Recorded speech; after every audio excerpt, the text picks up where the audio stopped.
Hello, listeners to the podcast. Hello, video viewers. How are you? How is life treating you today? I hope that it's basically treating you okay, and that the world is not such a bad place for you at this particular moment in time.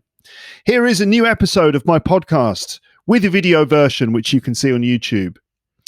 Here we go. Let's get started properly. Okay, listeners, okay, video viewers, stick with me. Listen closely. Pay attention. You can definitely learn a lot of English from this episode. So let's get started, and here we go. So, welcome. It's time to dissect the frog again, as we look at some of the most popular jokes from the Edinburgh Festival Fringe of this year, 2021. I'm going to read the jokes to you and then explain them so you can understand them fully, and also learn some new vocabulary in the process. This is something I've been doing every year at the end of the Edinburgh Festival, at the end of August, the beginning of September, when the list of the most popular jokes is published in newspapers. Last year, I didn't manage to do one of these. I didn't do one of these episodes because Ed Fringe got cancelled due to COVID-19.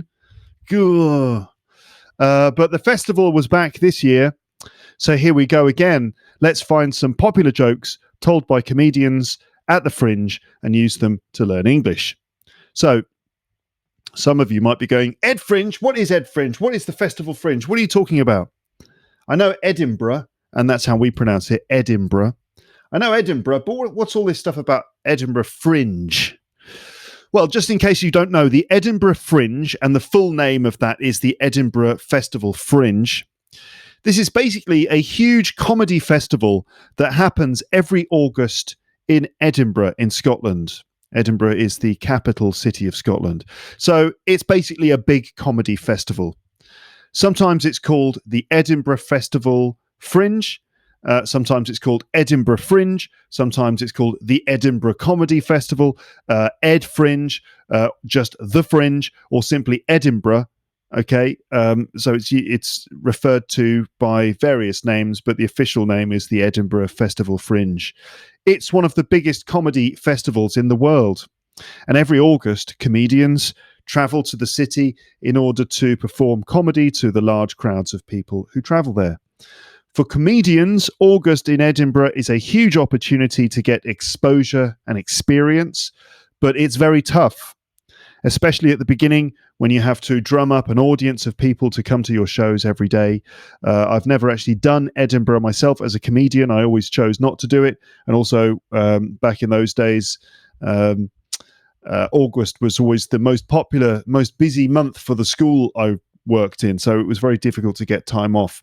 But apparently Edinburgh, yes, very, very tough. It's grueling. If you do the entire month, it's exhausting. There's a lot of tension, a lot of pressure, probably a lot of drinking, late nights, and probably very hard work, but very good experience if you are a comedian. And just in case you don't know, stand-up, that's stand-up comedy, is a form of entertainment that involves one comedian standing on stage with a microphone. Have I got a microphone to hand? Standing on stage with a microphone, telling stories and jokes in an effort to make the audience laugh. So someone goes up, hello there. That wasn't exactly the funniest beginning to a stand-up comedian. Hello there. Anyway, stand-up is an extremely popular form of entertainment in the English-speaking world. I do stand-up. It's not my main job, but I do it. Although, since COVID arrived, I haven't done it very much. Anyway, this episode is about specific jokes told by comedians during the Fringe this year. But stand-up comedians don't really just go up and tell individual jokes one after the other. That's not really what stand-up is. It's not like, hello, folks. So, why did the chicken cross the road? Or, why was 6 afraid of 7? Because 7 ain't 9. That's not really what it is. It's not just individual jokes being told one after the other, except in the case of some specific comedians, people like Tim Vine, who do that. Most people will fit their jokes into stories or observations about the world or confessions about themselves. Okay. However, the list of the best jokes from the Fringe just picks simple 1 or 2 line jokes from people's performances. So it's not necessarily a great reflection of what the comedy routine was like. It's more just like, okay, let's just pick a few jokes that we can take from some of these routines and then publish them. So I've written here, lower your expectations now. I expect that taking these jokes away from their original performances will not help the jokes. These jokes will probably be less funny outside the comedy show that they came from, because we're going to remove the context of the joke, we're going to remove the attitude and personality of the comedian who told the joke, and what was happening in the room that particular evening. And all those elements have a huge impact on how funny the joke will be. So it's not very fair to judge these jokes on their own like this, outside of their original context, but this is still an interesting experiment in learning English, so here we go. Here's how we're going to do this. First, I will read each joke one by one, and there are 9 jokes in total. How many jokes do you get? If you get a joke, it means that you understand why it's funny. Ideally, you will laugh, but you can also groan, and groaning is kind of like going, oh, like that, as if it's painful. And if you groan, it means you've understood why it's funny, or why it should be funny. You understand the joke, you just don't think it's funny. Oh, okay. If you don't understand it, you need to say, I don't get it. I don't get it means I know you've told me a joke, but I don't know why it's funny. I don't get it. The main thing is you have to notice and acknowledge that a joke has been told to you. Okay? And when you start to hear more and more jokes, you start to get a sense of their rhythm and timing and structure. So listen to the jokes. Do you get them all? That's the first thing. Then I will go through each joke one by one, and I will break them all down, explaining exactly how they work, showing you double meanings, explaining any specific vocabulary or cultural reference points, and giving you all the information that you need to be able to understand these jokes properly. Okay? There is a lot of vocabulary to be learned from this, which I will highlight as we go through, and then I'll recap it at the end. So get ready. It's time to dissect the frog again. And of course, I have to say the quote, don't I? Explaining a joke is like dissecting a frog. You can learn something from it, but the frog dies in the process. So sorry, frogs. Actually, here's an illustration. So video viewers, you can see this on the screen. Audio viewers, I'll just describe it for you. So I don't know when this was, maybe a couple of years ago. I received this from Evgenia, who is an illustrator, and Evgenia wrote this as her depiction of me, maybe at the beginning of one of my episodes in which I'm about to explain some jokes. In fact, I'm about to dissect the frog. And so it's an illustration of me with my headphones on, and I've got a scalpel and a pair of scissors, and there's a frog on the desk in front of me, and I'm about to start dissecting it, the poor thing. When I shared this on Twitter, some people thought that I was about to start eating the frog. But no, that's not what we're doing. We're dissecting the frog, like in a laboratory. You open the frog out in order to understand how it works. That's called dissecting. Similarly, with these jokes, we're going to open them up in order to, understand how they work. But unfortunately, the jokes will die in the process. Thanks, Evgenia, for this illustration. Right, let's move on. So yes, I expect I will be killing all these jokes by explaining them. And you're not really meant to explain jokes. And if you do, the joke suddenly becomes less funny. Poof, it's like magic. Most jokes work by surprise when you're not expecting something to arrive, and then it does. It's the surprise that's the trigger, really. Getting the double meaning instantly is usually the only way to find a joke funny. It has to happen instantly. So I can't guarantee that you will laugh at these jokes, but this is certainly going to be good for your English in any case. Just a reminder of some joke types. So a lot of these jokes, the ones that we're going to look at, use these things. So there are synonyms often come up in jokes. This is where these synonyms are obviously different words with a similar meaning. These are like moments when the language overlaps. You know, like when words sound the same, but they're different words, or when words mean the same thing, but they're different words. It's just like moments that language overlaps with itself. These create little wormholes that you can use to create jokes. Like when two things mean the same thing at the same time, and oh my goodness, it's like two meanings at the same time. Common fixed expressions and sayings are often used in jokes. Homophones, these are different words that sound the same. Similes, these are ways in which we find similarities between otherwise different things. So expressing similarities is very common in jokes. This is like this because of this. And then the pull back and reveal, which is an old joke telling technique where you start with a certain amount of information, and when you get extra information, suddenly the whole situation has changed with hilarious consequences. So, top jokes from Edinburgh Fringe 2021. And I'm getting this list from the website chortle.co.uk, which is the UK's #1 comedy website. Chortle.co.uk. And so are you ready? You ready to start going through the list? You're saying, yes, look, we were ready 10 minutes ago. Okay, I better get started then. So without any further ado, let's go through this list of jokes. 9 jokes in total. Which ones do you get? Here we go. Number 1. I thought the word cesarean began with the letter S, but when I looked in the dictionary, it was in the C section.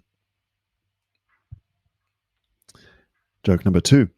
My therapist told me a problem shared is 100 quid.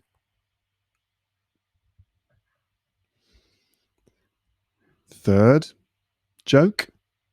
Me and my ex were into role play. I'd pretend to be James Bond, and she'd pretend she still loved me. Number 4. The Roman emperor's wife hates playing hide and seek because wherever she goes, Julius Caesar. Number 5. Marvin Gaye used to keep a sheep in my vineyard. He'd heard it through the grapevine. Number 6. My grandparents were married for 40 years, but everything took longer back then. Number 7. I think Chewbacca is French because he understands English but refuses to speak it. Number 8. I don't know what you call a small spillage from a pen, but I have an inkling. Number 9. People say zoos are inhumane, but that's because they're for animals. Okay. Is that the sound of thousands and thousands of lepsters going, huh? Is that what just happened? Did you just kind of go, okay, not funny, not funny, not funny? No, I don't know, maybe. Or maybe you just went, huh? Don't get it, don't get it, don't get it, don't get it, don't get it. Maybe. I think I get it. Not sure. Let's find out. Okay. So actually, this is going to be the vocabulary focus now. Let's go through these jokes again. Let's go through those jokes again and break them down so you can understand them fully, picking up bits of vocabulary along the way. So here are the broken down versions. And I just want to say sorry to all the frogs who I'm about to dissect. So the first one, who wrote this joke? I need to write the credits in. Masai Graham wrote this one. This was actually listed as the best one. I don't think it is the best one, but anyway. So Masai Graham wrote this. I thought the word cesarean began with the letter S, but when I looked in the dictionary, it was in the C section. Right. So the key things here are the word cesarean and also the phrase C-section. Now, these things are synonyms. They mean almost the same thing. A cesarean, it's not a very pleasant thing. Okay, and this is not something that we regularly talk about in the UK. It's not like a common topic of conversation, like, oh, cup of tea, oh, how's your cesarean? You know, it's not normal sort of water cooler chat, like when you come to the office for the first time, you know, after your summer holidays. Oh, how was your holiday? Oh, it's fine. How's your cesarean? All right. You know, we don't really do that. A cesarean is a procedure that might be done during childbirth. And normally when a child is born, the child passes through the mother's birth canal, which means that the child passes from the womb out of the woman's body in the normal way, right through the birth canal. Very painful, complicated process. Sometimes that process is actually too dangerous and too risky, or there are other complications during childbirth. And so sort of plan B needs to be carried out, which is the cesarean. And this is when the mother is essentially cut open, and the baby's removed without it going through the birth canal. So an operation is done, surgery is done in order to remove the baby directly from the womb. So there you go. That's a cesarean. Obviously, a very important, quite serious procedure during childbirth. And so don't get the wrong impression. We're not talking about cesareans all the time, and we're not joking about cesareans all the time. But I mean, humor, comedy, stand-up on stage, not humor in everyday life, but doing a performance on stage. Sometimes you end up touching on subjects which are a little different and which are a little bit shocking, or the sorts of things that get a reaction from people, things that are slightly taboo, things that maybe you shouldn't really talk about. Sometimes in comedy, those things become very funny for some reason, maybe because there's a sort of slight sense of risk or something about them. Anyway, so that's a cesarean. It's a medical procedure to remove a child from the mother's womb by cutting it open rather than the child passing through the birth canal as usual, right? So, cesarean, it's spelled C-A-E-S. So it begins with a C. C-A-E-S-A-R-E-A-N. Difficult spelling because of all those vowels. You've got an A-E and an E-A in there as well. C-A-E-S-A-R-E-A-N. So, the joke then. I thought the word cesarean began with the letter S. It does sound like it begins with the letter S, doesn't it? Cesarean. But when I looked in the dictionary, it was in the C section. So C-section, this phrase is just another way of saying a cesarean. Okay, doctors carried out a C-section. Doctors carried out a cesarean. Same thing. C-section, cesarean. Cesarean, C-section. Same thing. So they're synonyms. So there you go. There's the basis of the joke. I thought the word cesarean began with the letter S, but when I looked in the dictionary, it was in the C section. All right. So, I mean, if you don't find that funny, at least you can take away the two phrases cesarean and a C-section, right? So everyone's a winner, ultimately. Okay. All right. Let's move on to number 2. And by the way, as we go through these, listeners, viewers, what am I going to ask you to do? First of all, tell us how many jokes you got the first time round. Tell us how many jokes you got the second time round, and then just tell us any other comments that you have, any other thoughts that arrive in your head as you go through this, listening to these jokes and hearing them being broken down. Okay, let us know your thoughts in the comments section. I'm very curious to know what you think of all of this. Joke number 2 by Ivor Dembina was this. My therapist told me a problem shared is 100 quid, please. So my therapist told me a problem shared is 100 quid, please. So this is based on the common phrase, a problem shared is a problem halved. I don't know if you've ever heard that. A problem shared is a problem halved. A problem shared is a problem halved. So if you've got a problem and you share that problem with someone, you talk about it, then somehow the problem becomes less heavy. You reduce that problem by 50%. You halve the problem. To half something, cut something in half.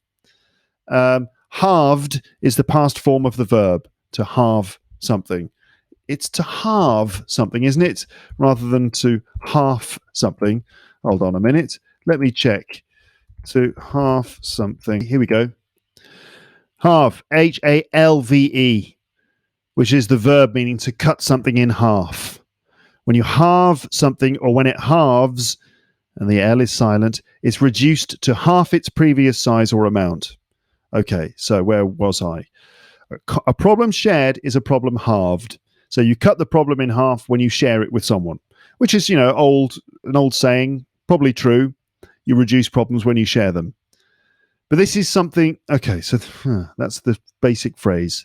My therapist told me. So a therapist is someone that you go to if you are having some difficulties or problems, like mentally, normally, and you share those problems with the therapist. The therapist is there to listen to you and give their comments and stuff.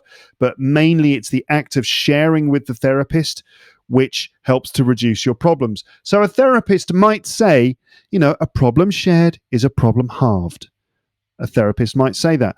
But really, this joke is about the fact that therapists charge too much money, and that it's kind of a comment on the fact that therapy is a money-making thing rather than purely a helpful thing. Okay, a problem shared is 100 quid, please. Quid means pounds. It's the slang word that we use in England, in English, for pounds. So a problem shared is 100 quid, please. All right. I mean, there you go. What do you think? Do you think that think that Ivor's got a point? Do you think the therapists charge too much money? Number 3. Me and my ex-wife were into. Sorry, me and my ex. So that's ex. It's going to be an ex-wife here because it's a woman, as we find out later on in the sentence.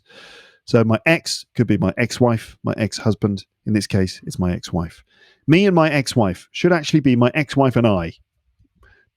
If I'm going to be like a grammar purist about it, my ex-wife and I is correct. But anyway, me and my ex-wife, or me and my ex, is quite common. Me and my ex were into role play. I'd pretend to be James Bond, and she'd pretend she still loved me. So I think this is the best joke so far. I like this joke. I think this is a good joke. So me and my ex were into role play. To be into role play. So role play is basically means pretending to be someone else, or pretending to be in a different situation, often during sex, to make it more interesting. Okay. All right. So it could be like doctors and nurses, or what else? Well, all sorts of different types of role play. It means imagining a situation, pretending to be someone else in order to improve sex, to make sex more interesting. To pretend to be someone else, that means that's when you act like someone else. So like when you act like a plumber or something who's coming to visit. Okay. So and he pretended to be James Bond, and she pretended that she still loved him. Okay, that's good. That's good because it tells you a lot of things about their relationship.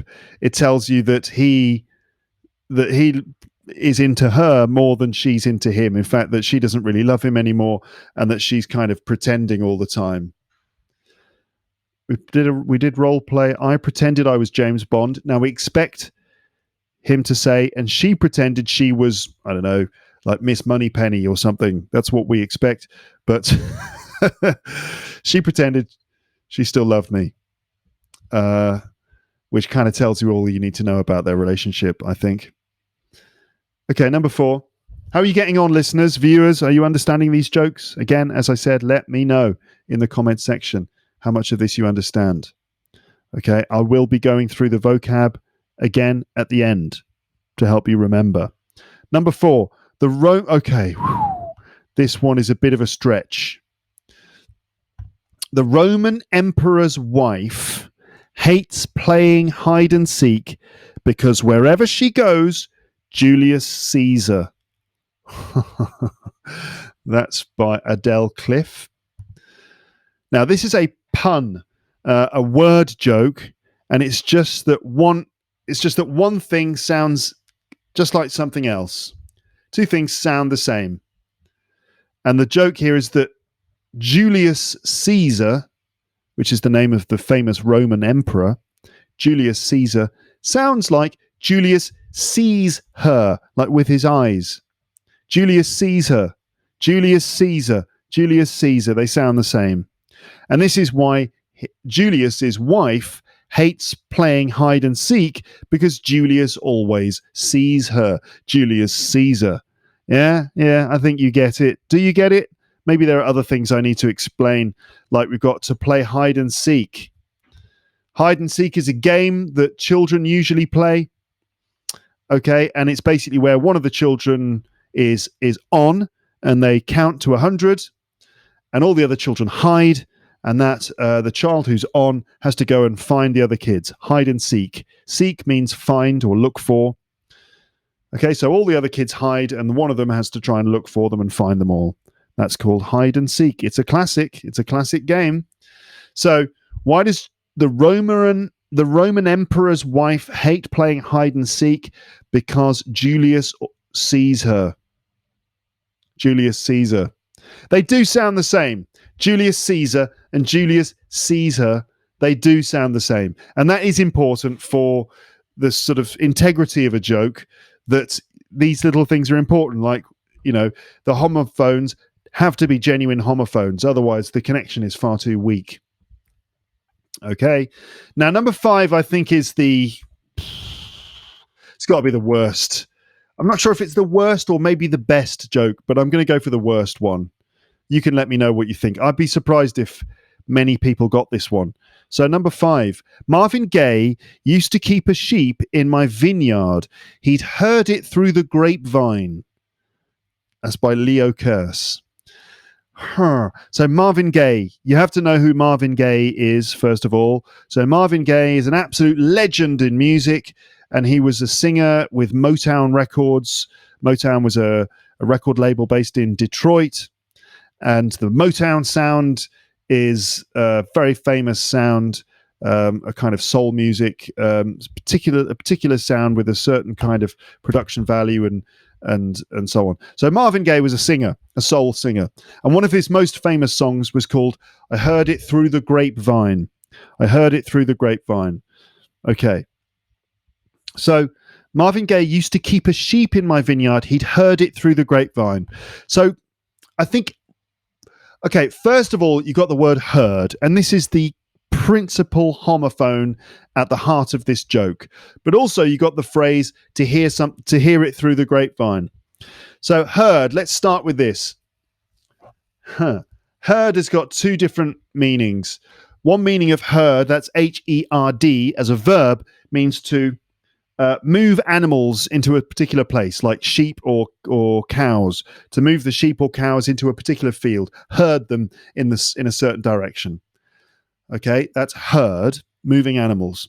And then heard, the other meaning, is H-E-A-R-D, and it's the past tense of hear, to hear something. Like, did you hear this joke? Okay. Let me go through this step by step. This is difficult to explain. He'd heard it through the grapevine. This is a bit of a groaner. Ooh, one of those ones that you might hear and groan rather than laugh. That's where you go, ooh, like it almost hurts. Heard It Through the Grapevine is one of Marvin Gaye's most famous songs. Do you know it? I heard it through the grapevine. How much longer will you be mine? Which is like a badly sung version of it, but Heard It Through the Grapevine is one of his most famous songs.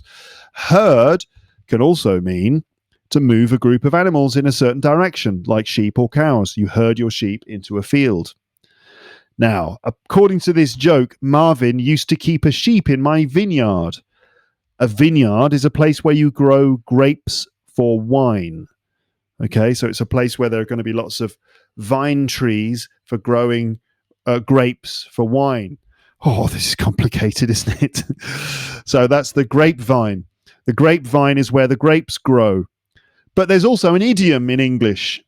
God, how many different things have we got in this joke? There's an idiom in English which is through the grapevine, or to hear something through the grapevine. And this is when you hear people gossiping about something, when you overhear people talking about something, when you hear rumors or gossip about something, you can say that you heard it on the grapevine, or you heard it through the grapevine. So, in the case of the song, I Heard It Through the Grapevine, Marvin Gaye is singing about how he hears that his girlfriend is cheating on him. And how does he know? Because he heard it through the grapevine. He heard it through the grapevine. He heard it through the grapevine. He heard rumors or gossip about it. But then, in this joke, we've got he'd heard it through the grapevine, meaning move an animal. He attempted to move the sheep around through the grapevines of the plants in his vineyard. So Marvin Gaye used to own a sheep. What was it? Oh dear. I mean, if you have to explain it this much, then it's probably not a very good joke. Marvin Gaye used to keep a sheep in my vineyard. He'd heard it through the grapevine. Meaning he'd literally make it move through the wine growing field. Oh dear. So just vocab. To herd sheep, H-E-R-D, to hear something on the grapevine, or to hear something through the grapevine. Okay, and a vineyard as well is there too. So at the very least, you've learned some words here, I hope. But this joke, this is too much of a stretch, meaning difficult to understand. And if you get the joke, please let me know. Write a comment in the comment section. Do you get the Marvin Gaye joke? And what do you think of it?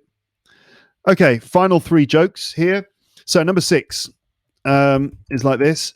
My grandparents were married for 40 years, but everything took longer back then.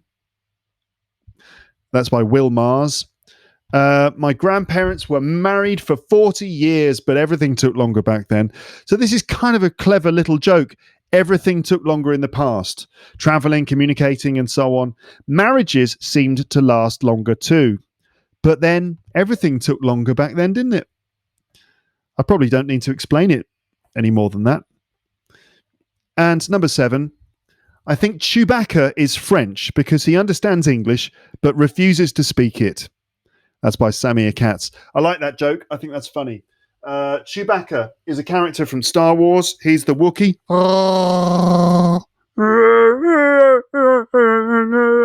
That's my Chewbacca impression. So Chewbacca is this character from Star Wars, the one who's very hairy and doesn't speak English. But he understands English, which is weird. He understands it, but he doesn't speak it. And Samir Katz thinks that this makes Chewbacca French. Okay, now this is quite funny, and of course it hits 2 of my favourite notes. Well, 3, in fact. There's Star Wars, France, and speaking English. So there is a... Okay, so the fact is here that the joke is based on the idea that, or maybe the cliche or misconception, that French people are able to speak English, but they choose not to for whatever reason. And this attitude maybe comes from tourists who go to Paris. They go to cafes, whatever. The waiters definitely understand and speak English, but they, refuse to speak it. Instead, they just speak French. This is what people say when they've been to Paris. The French are funny, aren't they? Because they don't want to speak English. They refuse to speak. They can do it, but they refuse to. This is what people say. Okay, so there is a common misconception that French people arrogantly refuse to speak English in Paris, let's say.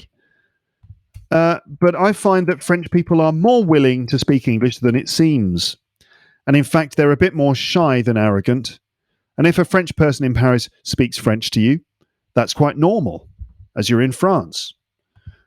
Also, rather than being arrogant, a lot of French people just feel quite self-conscious about their accent and certain common mistakes that French people often make. They also might have bad memories from English lessons at school, which kind of knocked all the confidence out of them. And they're afraid to be judged by each other. So it's more likely to be shyness than arrogance if French people choose not to speak English. So, I mean, I actually really like the joke. I think it's really funny. Chewbacca is French because he understands English but refuses to speak it. I think it's a really great joke. But just to be clear, I think the French people don't always refuse to speak English. A lot of them speak much more English these days, and often they don't speak English because they're just shy rather than arrogant. Number 8. I don't know what you call a small spillage from a pen, but I have an inkling. All right, this is a clever little joke. It might be difficult for you to get. I'd be surprised if any of you got this, to be honest. So, to have an inkling means to have a suspicion or an idea of something. Like, I've got an idea. I don't know who stole the last biscuit, but I have an inkling. Or I have an inkling of an idea who took that biscuit, and I think it was you. So, to have an inkling is to have a suspicion or an idea. Okay. But an inkling, interesting word, an inkling does sound like a small spillage of ink from a pen. A spillage is when something spills out. A spillage. Okay. A spillage is when something spills. For example, if you've got your glass of water on the table and you knock the table and then, oh no, we've got a bit of a spillage here. Let me clear it up. A spillage of ink from a pen. This is something that happens a lot, doesn't it? If you leave the pen in your top pocket, you might get a spillage of ink from the pen.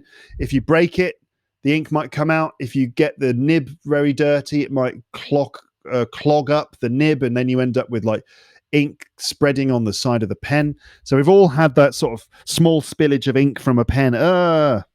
What do you call that though? Not sure, but I have an inkling. So an inkling would be a good word for that, right? But it's not the word for that. So what do we call a small spillage of ink from a pen? I'm not sure, but I've got an idea. That's what that means. But I have an inkling. Inkling could be the word. Okay. So to have an inkling, I have an inkling that I know who stole the biscuit. I have an inkling who it was. And a spillage is when something is spilled. Okay. Number 9. People say zoos are inhumane, but that's because they're for animals, said Samir Katz. Now, I'm not sure I have to explain that, do I? Maybe I do. Basically, it's based on the word humane or the word inhumane. So inhumane is a word that we use a lot. Well, a lot when it's appropriate. And if something is inhumane, it basically means that people have not been treated fairly. Okay? So inhumane treatment of people, for example. So if you've got, let's say you've got prisoners, people in prison, even if they haven't been to court yet, even if they haven't been sentenced by a judge yet, even if they haven't seen a judge yet, people have to be kept in prison, right? But people should have rights, even if they're in prison. They, have the right to be safe, and they have the right to see a lawyer and so on. Now, if it's a very inhumane prison, then those people wouldn't be given rights. They might be beaten. They might be deprived of food or comfort and social interactions. That would be inhumane treatment of people. Okay, bullying, abusing, not providing them with the right kind of facilities. That's inhumane treatment of people. Keeping them in cages with no windows and stuff. Do cages have windows? I don't know. You know what I mean. That's inhumane treatment of people. Okay. So let me just go through my notes here. Being humane means treating people in a reasonable and humanistic manner. Treating people with respect, dignity, and justice. Inhumane is the opposite. Okay. And although it includes the word human, we do use this word to refer to the cruel treatment of animals. So inhumane for things that are done to people, but we also use inhumane to talk about the treatment of animals. For example, keeping animals in a cage is inhumane. Even though they're still animals, we use the word inhumane. And this is just a funny little thing that can make you laugh when you notice it. Inhumane treatment of animals, but they're not human. They're animals. That's basically what the joke does. People say zoos are inhumane, but that's because they're for animals. It's kind of a fair point when you think about it. Okay, let's go through some of the vocab again. Let's do a quick recap of the vocab. Okay, so if you're listening to this on the audio podcast, well, what I'm going to do now is I'm going to sort of describe the word or phrase, and I want you to tell me which word or phrase it is. Can you remember? Now, if you are watching the video version of this is going to be easier, probably. I don't know, it depends. I might be able to edit it. Well, okay, all right. Okay, let's get started. So I'm going to recap the vocab that we've had so far in this episode, and what I'm going to do is describe the word or phrase, and I want you to try to tell me which word or phrase it is. Okay.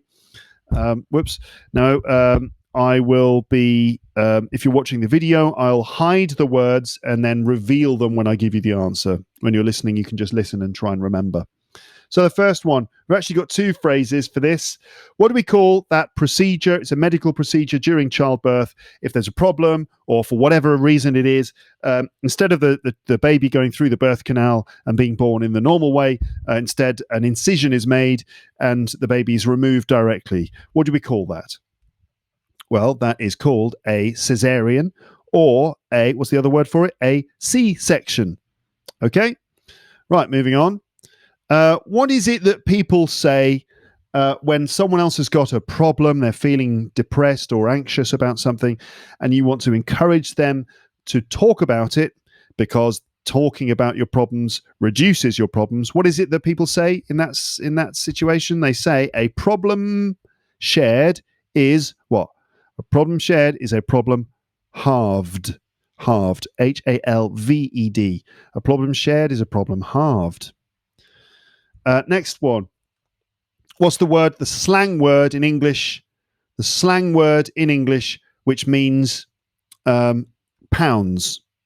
How much is that? 50 pounds. What's the slang word that means pounds? It's the word quid, of course. 50 quid. A problem shared is 100 quid, please. Halved, to halve something. H-A-L-V-E. To halve something means to cut it in half or to, reduce it by 50%. Role play.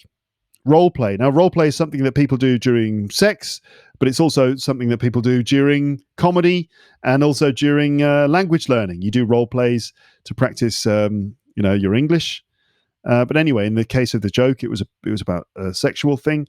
So to be into role play, to enjoy playing role play games, and that could be sexual. And in a role play, you pretend to be someone else. Oh, I forgot to do the quiz part of that, didn't I? So to pretend. Anyway, there's the word. To pretend to be someone. It's when you imagine or act like you are somebody else. Okay. Next one is a game that kids play where most of the children go to a place where they can't be found, and then one of the children goes to look for everybody. It's called it's called hide and seek. That's right. Next bit of vocab. What's the verb that we would use to mean to move a group of animals from one place to another place? So, like, imagine lots of sheep, and you're there with a dog and maybe a stick or something, and you're trying to move all those sheep into a different field. To herd sheep. I don't know if making sheep noises helped there. Like, I don't know this word. And then I go, and you're like, I've got it. To herd animals. I don't know if my making animal noises helps at all. What's a phrase that means to get some information from general gossip, or to get some information by overhearing it, or to get some information by listening to rumors that people are saying? It's also the song, a Marvin Gaye song. To hear something through the grapevine, or to hear something on the grapevine. Okay. How do you know about that? Oh, I just heard it on the grapevine. I've heard on the grapevine that you're going to get a new job, for example. A vineyard is a place where people grow grapes. They grow grapevines to grow grapes, which then get turned into wine. So a vineyard is like a place or a farm where wine is produced. To have an inkling is to have a little idea or suspicion. It's like, I wonder who took that biscuit. I'm not sure, but I have an inkling that it was Mr. Smith. It was Jeff Smith. I have an inkling that it might be Jeff who took the last biscuit. Okay, to have an inkling. A spillage. Oh, I did it again. I'm supposed to do this in quiz format. Anyway, a spillage is when you spill something, right? So it could be a spillage of water, but also we do talk about things like an oil spillage in the ocean, don't we? A spillage. And then we got the word, what adjective is used to describe the way people are treated with respect and dignity and with their rights being upheld? It's they are treated in a humane way. And the opposite of that is, of course, what? Inhumane. There you go. Let me read the jokes to you one more time. And just as a final third time before we finish the episode. Okay, here we go. So number one, I thought the word cesarean began with the letter S, but when I looked in the dictionary, it was in the C section. My therapist told me a problem shared is 100 quid, please. Me and my ex were into role play. I'd pretend to be James Bond, and she'd pretend she still loved me. The Roman emperor's wife hates playing hide and seek because wherever she goes, Julius sees her. Marvin Gaye used to keep a sheep in my vineyard. He'd heard it through the grapevine. My grandparents were married for 40 years, but everything took longer back then. I think Chewbacca is French because he understands English but refuses to speak it. I don't know what you call a small spillage from a pen, but I have an inkling. People say zoos are inhumane, but that's because they're for animals. Okay, well, that is finally it then. Thank you to you for watching or listening to this. It's been a pleasure to be joined by you, even though technically I've just been sitting alone in my room. But I'm imagining that you're all there having a fantastic time listening to me explain these jokes. I've got 9 dead frogs on the floor now. I'm going to have to deal with them. And also, thank you for those comedians. Thank you to those comedians for writing those wonderful, wonderful jokes. We'll do this again next year, as long as Edinburgh still exists then, and that it hasn't been cancelled for some reason. Okay. Good. Thank you, everyone. As I said, let me know in the comment section, did you understand these jokes? What did you think of them? All right, I'll let you do that in your own time. But for now, it's just time for me to say again, thank you for listening, and I'll speak to you soon. All right? Good. Bye. Bye. Bye.